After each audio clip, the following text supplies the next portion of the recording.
Mas eu já queria, de início, agradecer por esse convite, agradecer pela parceria do Sinde Fazenda com a Auditoria Cidadã, pelo apoio que vocês têm dado, e preparei aqui na correria, né, porque esse projeto, vocês viram que há 2 semanas atrás, o ministro Fernando Haddad apresentou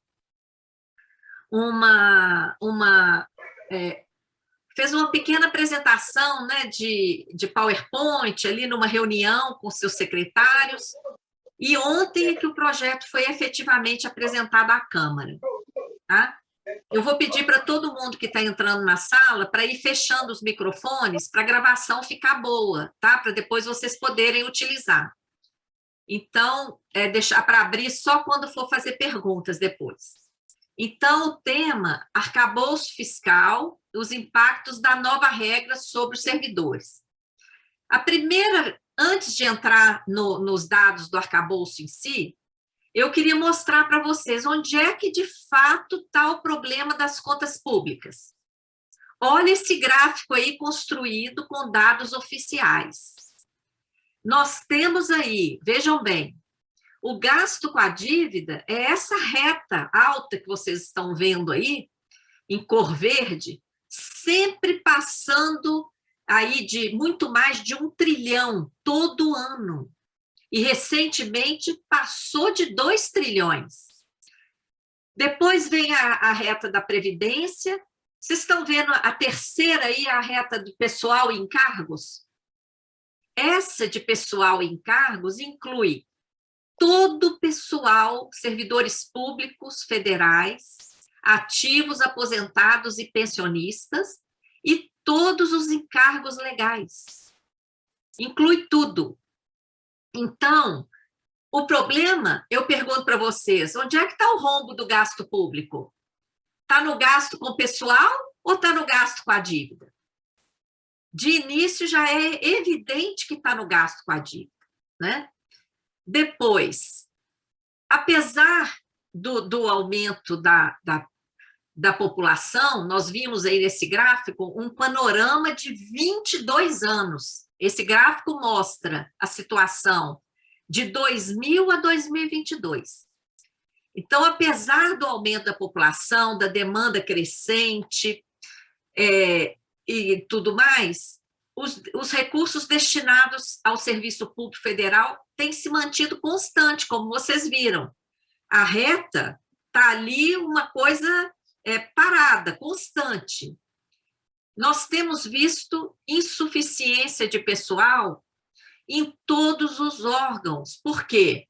Não tem tido concurso como precisaria e para repor as pessoas que se aposentam, que mudam de emprego e até que venham a falecer, né? Nós temos já os servidores públicos sofrido uma redução e uma supressão de direitos nas sucessivas reformas da Previdência. E temos também sofrido a contaminação de parte das nossas categorias com interesses do mercado financeiro, com a história aí de previdência privada, previdência complementar, Funpresp. Em resumo, estamos já vivendo um sucateamento da estrutura pública por falta de investimentos. Nesse panorama aí, o que nós precisamos? De um aumento dos investimentos, porque nós estamos chegando numa inviabilização completa da estrutura do Estado.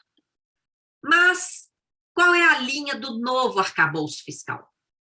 Essa tela aí, gente, é uma cópia da tela apresentada pelo ministro Haddad há 2 semanas atrás, quando ele anunciou linhas gerais do plano. Então, quais são essas linhas gerais do arcabouço fiscal? Em primeiro lugar, compromisso de fazer superávit primário. O que é superávit primário? Gastar menos do que arrecadamos, para sobrar mais dinheiro para pagar a dívida. E esse compromisso de superávit colocado pelo Haddad está superando as expectativas do mercado financeiro. As expectativas do mercado, como vocês podem ver nesse quadrinho embaixo aí da tela, era de resultado primário negativo nos 4 anos, em 2023, 24, 25 e 26. O mercado financeiro já estava preparado para um resultado negativo. O que o governo está apresentando, está oferecendo? Resultado negativo só em 2023. Mesmo assim, menos da metade do resultado negativo que o governo estava esperando. Ele estava esperando um resultado negativo de menos 1,02. O compromisso do governo é um resultado negativo de apenas meio. Para o ano que vem, o mercado esperava um resultado negativo de menos 0,8. O governo está falando que não vai ter resultado negativo, vai ser zerado. E 2025 e 2026, o mercado já esperava resultado negativo, respectivamente, de meio e menos 0,27, menos meio e menos 0,27, o governo está dando superávit primário, compromisso com superávit primário de meio positivo e 1 positivo. Agora, como é que vai conseguir esse superávit? Claro que é com sacrifício social, não tem outro jeito, não tem outro jeito, tá? A não ser que aumente muito a arrecadação. E vocês já viram aí, a primeira tentativa, que foi de tributar as importações chinesas, vocês já viram, já houve um recuo. Então, com certeza, com esse plano, nós vamos ter um arroxo ainda maior. Nós temos, então, esse compromisso de trajetória de superávit primário e um outro compromisso de manutenção do teto. Vocês estão vendo ali o que está escrito na tela, no item 2? O atual teto de gastos passa a ter banda. Então, continua tendo teto de gastos. Não está sendo abolido o teto de gastos. Continua tendo teto, com uma diferença. Vai ter as tais bandas, entre 0,6% e 2,5% ao ano. Condicionado a crescimento da receita, condicionado ao resultado primário, e se não atingir resultado primário, já está prevista uma punição de, no ano seguinte, arrochar ainda mais, tá? O crescimento das despesas. Então, esse é o resumo que o próprio ministro Haddad apresentou. Aí, eu convido vocês a refletir. O que a história já nos provou? Que fazer superávit primário não controla o crescimento da dívida. De 95 a 2015, durante 20 anos, nós produzimos 1 trilhão de superávit primário. Apesar disso, a dívida interna federal aumentou de 86 bilhões de reais para 4 trilhões. Olha bem, se nós estávamos produzindo superávit primário nesse período aí, é porque nós estávamos arrecadando mais do que gastando com toda a estrutura do Estado e com todos os serviços prestados à população. Então, não foi o gasto primário, né, o gasto com essa estrutura do Estado, com o servidor público, com todos os serviços de saúde, educação, todos os serviços prestados. Não foi isso que fez a dívida subir, porque nós estávamos produzindo superávit. Então, é evidente que os gastos sociais não foram responsáveis pelo crescimento da dívida. O rombo está sempre no gasto com a própria dívida, principalmente por causa da política monetária do Banco Central. Então, gente, a trajetória da dívida, em termos nominais, é essa aí, ó, já está em 8 trilhões de reais. E que dívida é essa? É uma dívida que tem crescido por conta de taxa de juros, mecanismos financeiros, remuneração da sobra de caixa dos bancos, a bolsa banqueiro, transformação de dívida privada em dívida pública, tudo sem transparência.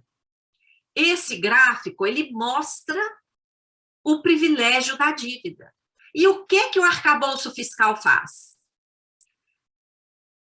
coloca teto para todos os outros gastos que vocês estão vendo aí, ó, todos esses outros coloridos aí vão ter teto, e o gasto com a dívida, que é onde está o problema, sem teto ou limite algum, tá? Mantém a mesma lógica. Então, vamos lá falar diretamente do projeto apresentado ontem.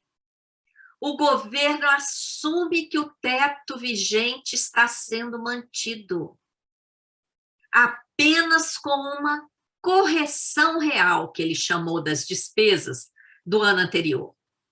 Vocês se lembram o que é o teto vigente? É o teto da Emenda Constitucional 95. Que teto é esse? O teto é a despesa do ano anterior atualizada pelo IPCA, pelo Índice Oficial de Correção Monetária. O governo está dizendo a principal inovação em relação à regra de limite de despesas vigente diz respeito aos critérios de correção real desse agregado de despesas em cada ano. Então, vocês estão vendo, o próprio governo assume que a principal inovação é apenas essa correção real. E que correção real é essa? Apenas 0,6% a 2,5%. Gente, isso é muito pouco. Só para vocês imaginarem, se nós tivermos uma despesa de 1 trilhão, 0,6 são 6 bilhões. 6 bilhões. Então, assim, em uma despesa de 1 trilhão, você crescer 6 bilhões, vocês acham que vai resolver alguma coisa? Isso é que o governo está chamando de correção real, que além de corrigir pela atualização monetária, vai corrigir mais 0,6. Isso é uma migalha. Esse é o mínimo. Vai até 2,5%. Se chegar a 2,5%, num volume de despesa de 1 trilhão, que eu estou usando aqui como exemplo, são 25 bilhões. Imagina, num volume de 1 trilhão, vai crescer 25 real. Olha que rígido que está sendo o teto desse novo arcabouço. Isso está lá na exposição de motivos. O novo teto, então, só para ficar bem claro para vocês, qual é o novo teto de gastos do projeto do governo Lula? É a despesa do ano anterior atualizada pelo IPCA, até aí, igualzinha à emenda 95, tá? O que está mudando? Esse plus aí, esse mais 0,6 da despesa do ano anterior, esse 0,6 é garantido, independente da variação das receitas, mas é só 0,6 até 2,5, mas só vai chegar em 2,5 se cumprir a meta de resultado primário e dependendo ainda do crescimento, da variação positiva das receitas primárias, das receitas tributárias. Então, vocês estão vendo aí que é um teto praticamente igual ao que existia, com muito pouca diferença, apenas esse plus aí de 0,6% a 2,5%. Lá na exposição de motivos do projeto de lei apresentado ontem, o governo assume também que o teto se destina a permitir guardar recursos importantes para o abatimento do endividamento público. Então, quem ainda não percebeu que todo esse sacrifício de teto, assim como de contra-reformas, privatizações, etc., é para pagar a dívida, agora, se não perceber, é porque não quer, porque está escrito com todas as letras pelo governo aí na exposição de motivos. Olha bem, eu grifei aí em vermelho o trechinho da exposição de motivos. A ideia desses limites é permitir que o governo consiga guardar recursos importantes para o abatimento da dívida. Viram? Então, o sacrifício do teto é para sobrar mais dinheiro para pagar a dívida. E o que nós temos, o que tem acontecido com a dívida ultimamente? Vocês têm acompanhado a alta dos juros pelo Banco Central. Até o presidente Lula está vindo a público falar dos juros. O Banco Central explodiu a Selic, aí a dívida explode junto, aí tem que pagar a dívida. Vem teto em cima só das despesas primárias. O gasto com a dívida está fora do teto. E o que aconteceu com a dívida? Desde março de 2021, quando a taxa Selic estava em 2% ao ano, o Banco Central passou a disparar essa taxa, sob a falsa justificativa de controlar a inflação, porque a inflação aqui no Brasil não se controla com juros. A inflação aqui é aumento do preço da gasolina, lá por causa do preço adotado pela Petrobras, como se nós importássemos tudo. Subjuro vai fazer baixar o preço do diesel, da gasolina, do gás de cozinha? Claro que não, não tem nada a ver. Subjuro vai fazer baixar o preço dos alimentos, que é outro fator de crescimento da inflação no Brasil? Não tem nada a ver. Então, sob a mentira de controlar a inflação, o Banco Central aprofundou a crise, explodiu a dívida, levando a Selic até 13,75% em agosto do ano passado, e está nesse patamar abusivo até hoje. Cada 1% que a Selic subiu é um gasto de 40,1 bilhões a mais no gasto com a dívida, com juros da dívida. Então, vocês estão vendo onde é que está o problema? O ralo está no juro alto da dívida, porque o Banco Central subiu a Selic, e o que o governo faz? Em vez de ir lá na fonte do problema, impedir essa farra dos juros no Brasil, e tem instrumento para isso, tem um projeto de lei, PLP 104 de 2022, que está lá no Congresso, que limita a taxa de juros no Brasil. Se ele for aprovado, a Selic não pode passar de 6% ao ano. Então, é possível controlar isso. E é possível também interromper o pagamento dos mecanismos operados pelo Banco Central, como a Bolsa Banqueiro, por exemplo. Então, é aí que está o ralo das contas públicas. Mas o arcabouço atira para o outro lado, atira para as despesas primárias, que são os gastos com servidores públicos, serviços prestados à população e toda a estrutura do Estado. O que está lá na exposição de motivos também? O governo assume que a receita a ser considerada para o pagamento das despesas primárias, como eu falei, são os gastos sociais, com a estrutura do Estado, inclusive investimentos, né? Pagamento a servidores públicos, tá? O governo assume que todas essas despesas primárias ficará restrita à receita tributária, quer dizer, só a arrecadação de tributo é que vai cobrir as despesas primárias. E as outras receitas que o governo tem, que está até aí nesse trecho da exposição de motivos, de concessões, as privatizações que ele faz, de exploração de recursos naturais, como nióbio, por exemplo, petróleo, etc. Os dividendos que ele recebe da Petrobras e de outras empresas. Para onde que vai todo esse dinheiro? Não vai para as despesas primárias, ele está colocando isso na lei. Tudo isso vai acabar indo para o gasto com a dívida, tá? Olha só o foco desse arcabouço. O que mais que está lá na exposição de motivos?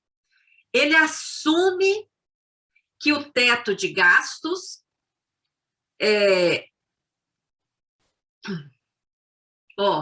corresponderá aos limites individualizados de despesa correspondente aos valores de cada poder e cada órgão indicados na lei orçamentária aprovada em janeiro esse ano. Isso para 2023, para este ano.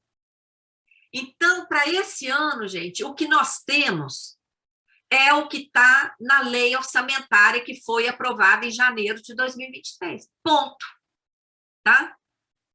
A única coisa que muda é que na lei anterior falava a despesa efetiva e agora fala a dotação, quer dizer, aquilo que a lei previu e não o que foi efetivamente gasto, né, do ano anterior.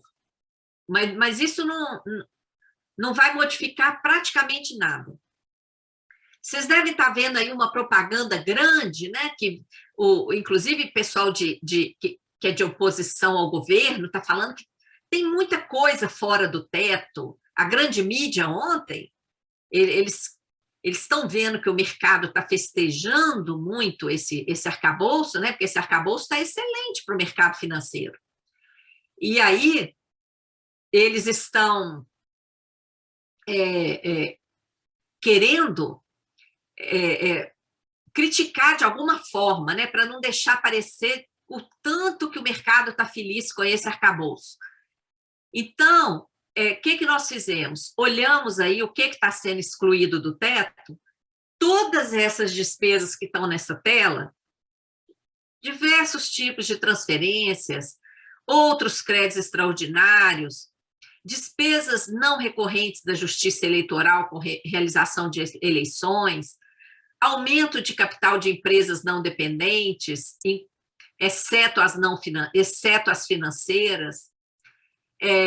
Tudo isso aí, todas essas despesas, já constavam lá da emenda 95, tá? Então, nenhuma exclusão dessas despesas aí está sendo novidade agora. Tudo isso já existia. Os novos itens que estão fora do teto são esses aí, ó. A complementação ao Fundeb, né, educação básica, auxílio aos estados e municípios para que eles possam cumprir o piso da enfermagem que foi aprovado no Congresso, despesas com projetos socioambientais ou relativos a mudanças climáticas,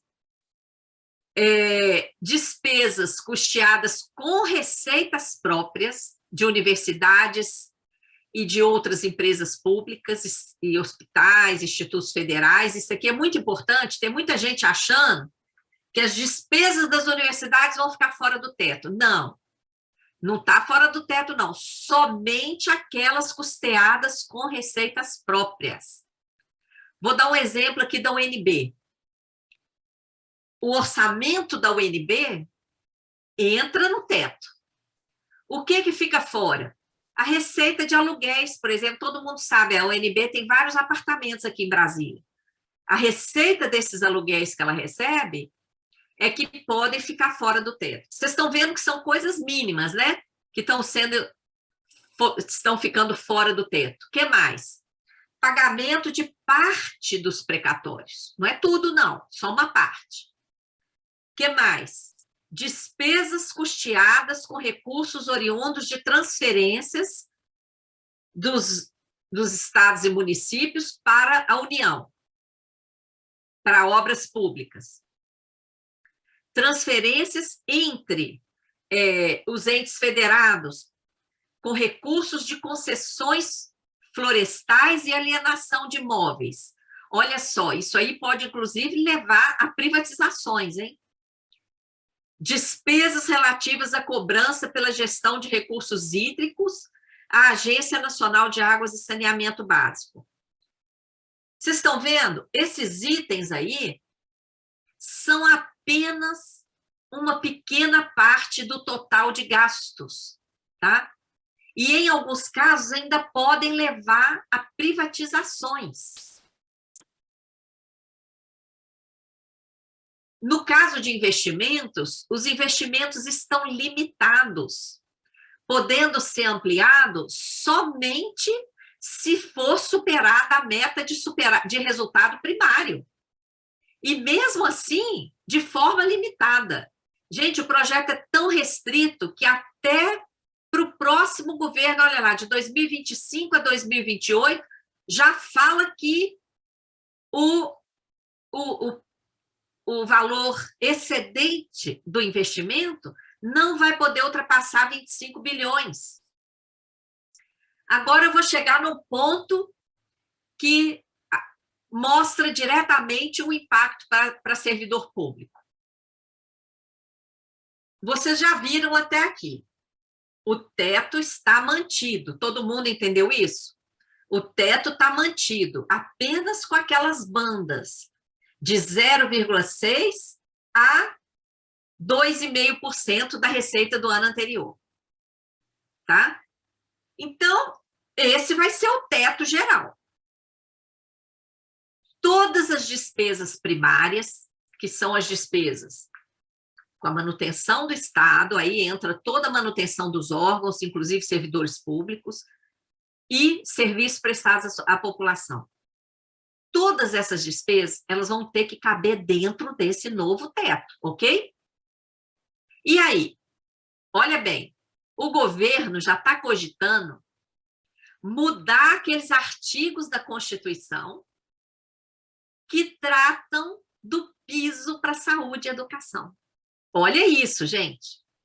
O que o governo falou? Vou ler para vocês aí o que constou da matéria.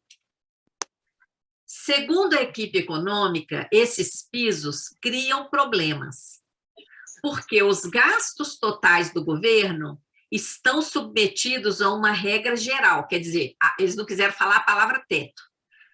Os gastos estão submetidos a um teto, tá? Que era o teto de gastos e que vai ser substituído pelo novo arcabouço, que é outro teto de gastos, só com essa bandazinha aí de 0,6 a 2,5. Dessa forma, caso os gastos com uma das áreas, educação e saúde, cresçam mais do que a média das despesas, sobra uma fatia menor para outros tipos de gastos. Entenderam? O que está escrito aí? Vocês sabem que com a aprovação desse arcabouço, a emenda constitucional 95 vai ser revogada. Quando ela passa a ser revogada, aqueles pisos para saúde e educação estão lá na Constituição. E eles podem crescer como um percentual da receita. Só que se eles crescerem mais do que a média, é o que está escrito aí, como tem um teto, o gasto total não pode passar do teto, o que vai acontecer com as outras receitas? Para caber dentro do teto, elas vão ter que ficar achatadas. Quem vocês acham que vai ser prejudicado com isso? Eu não tenho dúvida de que são servidores públicos, que vão ter que ficar com o salário congelado, vão ter cortes, e como a gente já vem vendo há anos, né?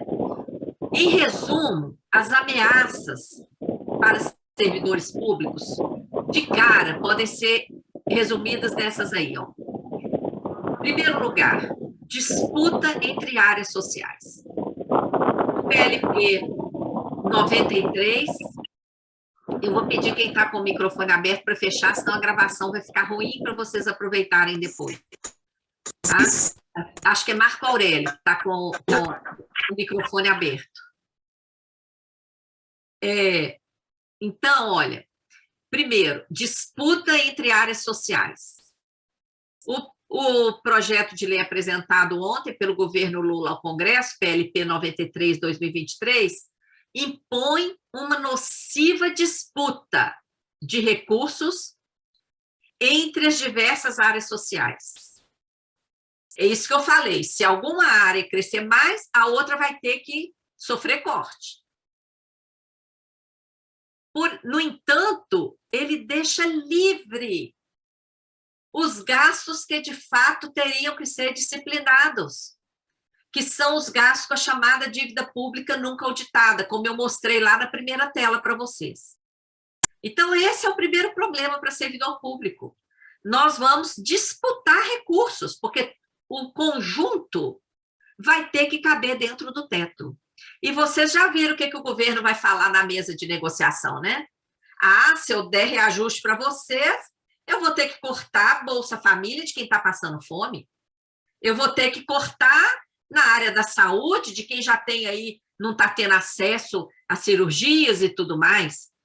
Se eu der reajuste para vocês, eu vou ter que cortar na educação. Vocês já viram esse filme. E agora a mesma lógica está aí nesse arcabouço, tá? Vocês viram pela notícia anterior aqui, ó. Já está acontecendo. O governo já quer avaliar os pisos para saúde e educação, exatamente porque ele está vendo que isso aí vai acirrar essa disputa de recursos, tá? Então, essa é a primeira ameaça que os sindicatos, né, de servidores já têm que se preparar para enfrentar isso aí. O segundo ponto, qual é? A própria manutenção do teto. Esse projeto de lei, apresentado ontem pelo governo, mantém o mesmo princípio do teto de gastos da emenda 95, admitindo apenas um crescimento pífio, eu chamo de esmolinha, 0,6%, entre 0,6% e 2,5% dos gastos primários realizados no ano anterior. E ainda estabelece outra trava, que é o crescimento da receita primária. E mais, além disso, ainda exige o cumprimento de meta de resultado primário. Tudo isso para garantir recursos para gastos financeiros com a chamada dívida, que permanecem sem teto, sem limite algum. Então, olha o desafio dos sindicatos. Como que nós vamos repor as perdas? Nós estamos aí, como o Luiz falou aqui logo antes da gente começar a live, né? Nós estamos aí há anos acumulando perdas. Perdas de direito nas sucessivas reformas, perdas decorrentes da defasagem, porque a gente não tem tido sequer reposição inflacionária, os planos de carreira atrasados, ausência de concursos, então quem está trabalhando está muito sobrecarregado, o desmonte dos órgãos e piora nas condições de trabalho, entre várias outras coisas que vocês sabem melhor do que eu. Como que a gente vai repor perda nesse panorama aí? Muito complicado, não é? Quer dizer, contrário do que foi dito pelo próprio governo. E aí eu pergunto para vocês, a única coisa que está ficando fora do teto e com todo o privilégio, porque o teto, todo esse sacrifício é para quê? Para sobrar mais dinheiro para a dívida, que está aí sem limite, sem controle algum. E, afinal, que dívida é essa? A auditoria é a ferramenta capaz de responder que dívida é essa, como a auditoria cidadã já vem fazendo. Não é? A dívida deveria ser um instrumento para aportar recursos ao orçamento, para ajudar a receber mais dinheiro, para ter mais investimentos, mais renda, mais dinheiro circulando na economia. E quando o dinheiro circula na economia, o governo arrecada mais. Do jeito que está acontecendo agora, é o contrário. A dívida não chega ao orçamento público. Tudo que se arrecada com novos títulos é consumido no pagamento do juro da própria dívida. Então, nós não temos dinheiro para fazer investimento. A dívida virou um ralo. Além de todo o dinheiro da nova dívida ser consumida por ela mesma, com o teto, o que os sucessivos governos têm feito? Arrochado o gasto social para sobrar dinheiro para esse esquema financeiro, tá? A centralidade do sistema da dívida é impressionante, tá? Ela consome a maior parte do orçamento federal todo ano, conforme o gráfico que eu já mostrei anteriormente. ela está por trás de todas as contrarreformas, gente, reformas da Previdência, principalmente, aquela administrativa que a gente conseguiu segurar. Tudo tem como pano de fundo o tal do equilíbrio fiscal, que é o quê? Sobrar mais dinheiro para a dívida. Então, arrocha nos direitos sociais, corta direitos sociais para economizar em cima das pessoas para o dinheiro ir para pagamento da dívida.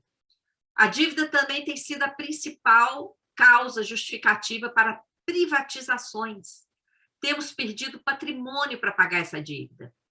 E ela é responsável pelo teto de gastos, pelo ajuste fiscal e agora pelo arcabouço também, conforme literalmente confessado pelo governo lá na exposição de motivos, como eu mostrei para vocês. Então, a nossa disputa de recursos é com o sistema da dívida. Por isso que há 23 anos a Auditoria Cidadã está aí batendo nessa tecla, pedindo aos sindicatos para colocar como bandeira de luta a auditoria da dívida em primeiro lugar. Porque se não fizer a auditoria da dívida e parar com a Bolsa Banqueiro, parar com os mecanismos que transferem dinheiro público para a dívida, não tem saída. Vocês estão vendo que entra governo, sai governo, o sacrifício está aí para privilegiar a dívida? Vamos... o próprio Tribunal de Contas já falou que a dívida não tem servido para investimentos, como a Auditoria Cidadã fala há anos. Agora o Tribunal de Contas falou. Então, se não serve para investimento, tem servido para quê? Para alimentar os mecanismos da dívida, como a gente vem falando. Cobrir dívidas privadas, não é? Pagar essas absurdas taxas de juros, juros sobre juros, Bolsa Banqueiro, cobrir prejuízo do Banco Central, entre outros mecanismos. O rombo das contas públicas está no sistema da dívida. E o que o arcabouço faz? Preserva o sistema da dívida. Deixa o sistema da dívida sem teto, sem limite, sem controle algum. E ainda mantém o teto sobre o gasto social para sobrar mais dinheiro ainda para essa dívida. A gente vem lutando, exigindo, inclusive, uma CPI do Banco Central, porque o presidente do Banco Central, além de mentir para a população, de que tinha que subir juro para controlar a inflação, olha aqui o que ele falou nessa notícia, não sei se vocês conseguem ler. Essa notícia aí, ó, é de dezembro de 2021. Ele falou, você tem que colocar o país em recessão para recuperar credibilidade. Gente, como assim? Um presidente do Banco Central falando que tem que colocar o país em recessão. Você vê que essa alta do juro é uma coisa deliberada, é para colocar o país em recessão. E ele colocou. Conseguiu o que ele queria. Agora, recuperar a credibilidade junto a quem? Junto ao mercado. Por quê? Se nós não estivéssemos numa crise, provavelmente o governo não estaria encurralado apresentando esse arcabouço fiscal. Entenderam? Então, olha a jogada. O Banco Central sobe o juro, explode a dívida, aprofunda a crise, né? Gera não, porque a gente já estava em crise desde 2015, aprofunda a crise. E aí, para contornar a crise, vem essa desculpa aí desse arcabouço fiscal. Isso aí tem que ser investigado, não é possível continuar assim. Quanto à questão dos juros, como eu falei, tem essa alternativa, o projeto de lei complementar 104 de 2022, inclusive o Sind Fazenda é uma das entidades apoiadoras dessa campanha. O projeto já foi acatado, a nossa proposta foi acatada no Congresso Nacional, já é projeto de lei. O governo tem que apoiar esse projeto, e esse projeto de lei tem que entrar também na bandeira de luta dos sindicatos. Porque se parar a Bolsa Banqueiro, o juro de mercado cai. E se aprovado esse projeto, a Selic não pode passar de 6%, porque o limite máximo de juro no país é 12%, ou o dobro da Selic, o que for menor. Então, não pode passar de 12%, o dobro. Então, automaticamente, é uma regra para controlar o Banco Central que está fazendo a crise no Brasil, não é? Quem ainda não votou na enquete lá no site da Auditoria Cidadã, é uma enquete oficial criada pela Câmara dos Deputados. É importante que todo mundo vote nessa enquete, que o Sindifazenda divulgue para os seus associados, para que mais e mais pessoas se manifestem lá, tá? Gente, nós não precisaríamos estar passando nada disso que estamos passando. Por que a estrutura de Estado está sucateada e os servidores públicos estão sendo aí massacrados há anos? A economia patinando, se nós temos mantido quase 5 trilhões em caixa há anos. Em alguns momentos, passamos de 5. Na conta única do Tesouro, no caixa do Banco Central, em reservas. Por quê? Porque simplesmente toda essa bolada está reservada para o sistema da dívida. Então, vocês estão vendo qual tem que ser a nossa bandeira de luta? Nós temos um inimigo identificado. É esse inimigo que nós temos que colocar. Porque a dívida é que está pegando os recursos que teriam que chegar aí nos órgãos de Estado, nos investimentos para diminuir a desigualdade social nesse país, mas está tudo reservado para banqueiro. Tá? Tem vários links aí que vocês podem acessar depois. O Brasil, gente, tem uma realidade de abundância. O Brasil é riquíssimo em todos os aspectos. Nós temos simplesmente tudo nesse país, mas nós vivemos num cenário de escassez. Eu uso essas palavras, cenário e realidade, exatamente para chamar a atenção. O cenário de escassez, ele está sendo fabricado, ele está sendo criado por esse modelo econômico que atua aqui no Brasil. E isso tudo está lá na campanha É Hora de Virar o Jogo, tem 24 vídeos curtos lá que vocês podem assistir para compreender bem esse modelo econômico que atua no Brasil. Né? Então, diante disso, gente, quais são as nossas estratégias de ação? Entender esse modelo econômico, entender esse sistema da dívida, a política monetária suicida do Banco Central, que está produzindo crise, para que a gente tenha argumentos, tá? Para gerar uma mobilização social consciente e partir para ações concretas. Não é? Esse projeto ele tem que ser melhorado e muito. Não é possível que a gente continue com esse teto rebaixado de apenas 0,6% a 2,5%. Que absurdo! Mesmo assim, dependendo de muitas... Né, de cumprir superávit, de cumprir aumento de arrecadação e etc. Eu convido vocês, né, a acessar a campanha pelo limite dos juros, a campanha É Hora de Virar o Jogo. Daqui a pouco nós vamos lançar a cartilha, que o Sindifazenda está apoiando também. Até amanhã a gente está fechando o texto, pretendemos mandar para a gráfica semana que vem. Nós estávamos exatamente esperando esse arcabouço sair para a cartilha já sair atualizada. Aí estão as redes sociais da Auditoria Cidadã, o site, estamos no Facebook, no Instagram, no YouTube, no Twitter, não é? E aguardo vocês nessas redes sociais depois e vou mandar essas telas por e-mail, depois vocês me